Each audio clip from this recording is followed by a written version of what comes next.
Assalamualaikum warahmatullahi wabarakatuh. Kami dari kelompok 2 akan mempraktekkan coach menggunakan alur tirta dengan tema menghadapi murid yang bermasalah. Kali ini saya berperan sebagai coach, saya Erna berperan sebagai coach, dan Bu Kasmiah Gafar sebagai coachi saya. Kita mulai. Bu Erna, Ih, sibuk kah? iya Bu Kasmiah. Enggak. Lagi Di santai sana kok. kita bincang-bincang sebentar, sebentar aja. Bisa sekali. Ada apa nih, tumben? Sepertinya ada yang dipikirkan nih kayaknya nih. Iya, Bu. Begini, murid saya Nazril itu selalu mengganggu temennya di kelas. Dia juga tidak mau ikut pelajaran saya dan terkadang juga sampai ngamuk dalam kelas. Saya sudah merasa sangat kewalahan untuk mengatasi perilaku Nazril. Dan kasihan juga sama teman-temannya. Sudah ada beberapa temannya yang ketakutan dengan perilaku Nazril ini. Seperti itu, Bu. Bu Kasmi ini mengajar kelas berapa ya? Saya di kelas 5, Bu ya. Kelas tinggi ya Bu ya. Berapa jumlah siswa Ibu? Siswa saya 27 siswa. Gitu ya Bu ya. Jadi tadi murid Ibu tuh Nazril itu banyak membuat ulah ya Bu ya. Di kelas 5 berarti kelas tinggi ya. Bisa dijelaskan itu Bu, mengganggu atau mengamuknya tuh seperti apa Bu? Dia itu suka usil, usil ke teman-temannya. Tiba-tiba nempel permen karet ke rambut teman, ke jilbabnya temannya. Kemudian menyembunyikan sepatu temannya, memukul bahkan. Pernah juga dia menendang meja kelas sampai berantakan barang-barang temannya. Seperti itu kelakuannya. Aduh. Sampai seperti itu ya, Bu ya. Luar biasa. Ya. Bu Kasmia harus penuh kesabaran ekstra nih. Terus dari pengamatan Bu Kasmia itu apa penyebab Nazril berbuat hal tersebut, Bu? Apa karena diganggu terlebih dahulu sama temannya atau seperti apa? Yang selama ini saya lihat dan ini menurut laporan teman-temannya juga, dia itu memang usil dengan temannya, Bu. Dan kalau misalnya temannya sudah membalas, sudah langsung ngamuk dia ndak karu-karuan. Oh, begitu ya, Bu ya. Semacam memancing-mancing gitu ya. Lalu Ya. usaha apa yang sudah Bu Kasmia lakukan selama ini untuk mengatasi hal tersebut? Saya sudah berusaha berbicara kepada Nazril dan juga sudah bertemu dengan orang tuanya. Namun belum belum ini juga belum berhasil, belum ada perubahan sama perilakunya Nazril. Dia masih mengulang terus perbuatannya. Intinya belum ada perubahan gitu loh, Bu Erna. Oh, jadi Ibu sudah sampai berkomunikasi dengan orang tua ya? Terus saat Iya. berkomunikasi itu kalau boleh tahu tuh ada, maksudnya Ibu dapat informasi apa yang Ibu peroleh setelah berkomunikasi dengan orang tua Nazril? Setelah bertemu dengan orang tuanya, setelah berbincang dengan orang tuanya, saya diberitahu, disampaikan bahwa Nazril ini ternyata anak tunggal dan ternyata kedua orang tuanya ini pekerja sehingga orang tua ini tidak punya waktu banyak bersama Nazril. Jadi orang tuanya justru minta bantuan saya agar Nazril dikerasi saja supaya lebih disiplin, supaya dia bisa berubah lebih baik. Itu loh, Berna. Hmm, jadi kedua orang tuanya Nazril ini dua-duanya bekerja ya, sehingga tidak punya waktu banyak untuk anak-anak, untuk anaknya ya Bu ya, anak tunggal ya. Ya. Lantas dari tadi minta dikerasi ya Bu. Terus apa jawaban Ibu kepada orang tua Nazril? Ya, Bu Ena. Saya saya meminta orang tua untuk lebih memperhatikan dan menasehati anaknya di rumah karena kalau di rumah anak adalah tanggung jawab orang tua ya. Jadi tidak tidak apa tidak haruslah diserahkan semuanya ke sekolah untuk menangani anak, karena lebih banyak waktu di rumah anak-anak bersama orang tuanya. Kalau di sekolah singkat saja waktunya bertemu sama kita, seperti itu. Ah, betul betul, Bu. Saya setuju dengan Ibu. Jadi tidak serta-merta orang tua menyerahkan.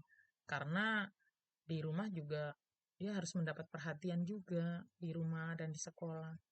Jadi sepertinya ada korelasi ya Bu ya antara kenakalan si siapa Nazil ini dengan setelah Ibu Iya. tadi berkomunikasi dengan orang tuanya tadi jadi tahu kebiasaannya di rumah ya Bu ya seperti apa. Lantas apa yang Ibu akan lakukan ke depannya nih setelah mengetahui hal tersebut? Ah, apa ya? Nah, ini yang sedang saya pikirkan, yang membuat saya berpikir keras. Mungkin mungkin karena dia kesepian ya, Bu ya. Jadi dia itu sering cari-cari masalah di sekolah, sering mancing-mancing masalah. Eh, Mungkin saya akan melakukan segitiga restitusi, kemudian mengajak ngobrol di tempat yang dia sukai dan menanyakan sebenarnya yang dia mau itu seperti apa. Dia ada masalah apa sama dirinya sampai dia berperilaku seperti itu di kelas. Itu, Bu. Wow, itu rencana yang luar biasa, Bu. Betul, betul, betul, Bu. Karena dengan ibu mengajak berbicara dari hati ke hati, mungkin ya, dengan suasana yang santai, kemungkinan ibu akan menemukan jawabannya. Karena biasanya ya Bu ya, menu apa anak yang membuat ulah biasanya kan itu tadi mungkin karena faktor ada kebutuhan dasar yang tidak terpenuhi yang tadi ibu mengatakan tadi kemungkinan kesepian ya Bu ya. Iya.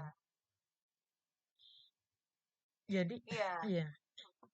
Jadi eh, tadi apa tadi?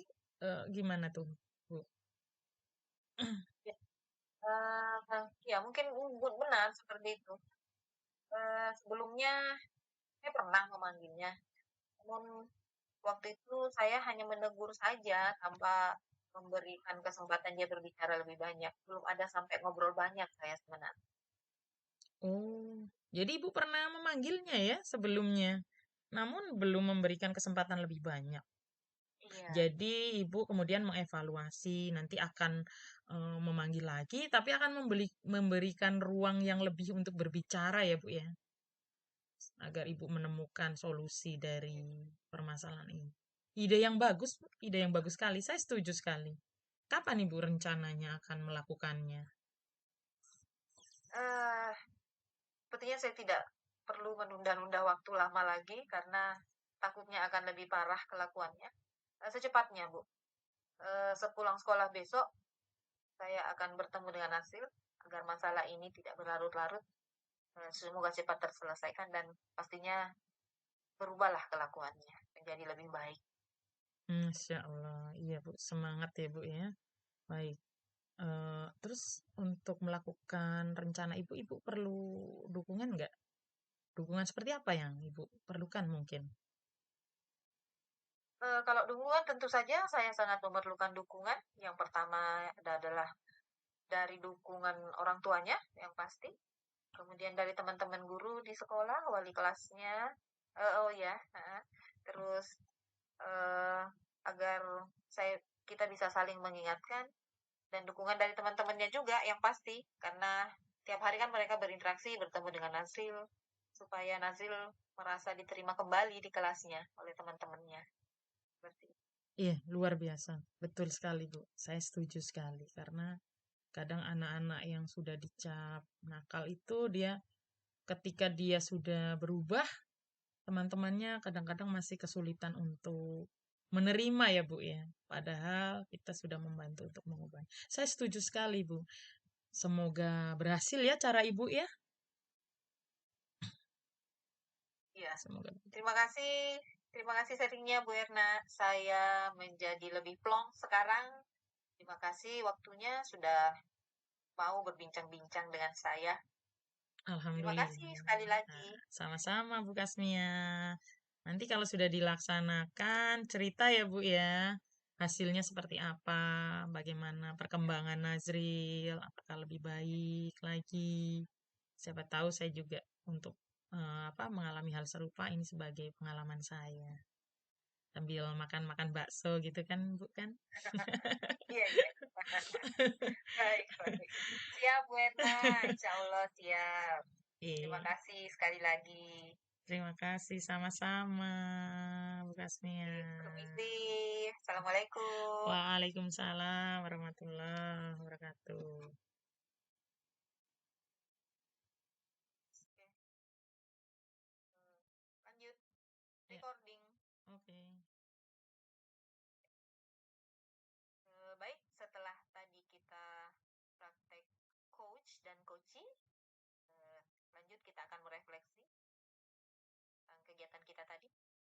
Yang Siap. pertama, apa yang sudah berjalan dengan baik selama perjalanan?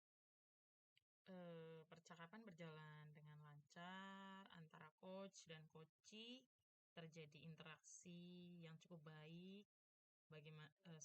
Sebagaimana seorang coach yang sudah memperhatikan mengidentifikasi kebutuhan coachee, mengidentifikasi kemudian eh, apa alur tirta sudah nampak ya.